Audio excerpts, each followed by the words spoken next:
untuk saat ini LPG memang dalam posisi yang masih belum normal, karena dari hal pendistribusian untuk yang LPG subsidi 3 kilo itu masih di angka 60 sampai 70%.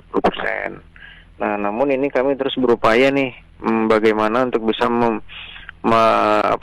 menyebarkan secara merata di wilayah-wilayah khususnya di Banda Aceh dan beberapa wilayah yang terdampak akses. Nah, jadi sudah pernah saya sampaikan sebelumnya, pasca putusnya jembatan itu daerah-daerah yang terdampak akses itu ada 10 kabupaten kota, dari mulai PD Jaya, dari kemudian Aceh Besar, Aceh Jaya, Banda Aceh, Sabang, bahkan kemudian sampai Aceh Selatan.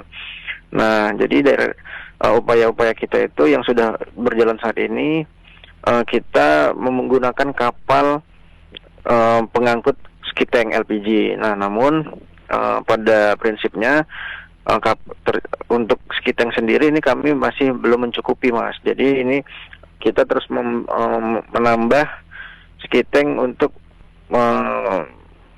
menambah kuota untuk terhadap recovery biar agar kembali normal.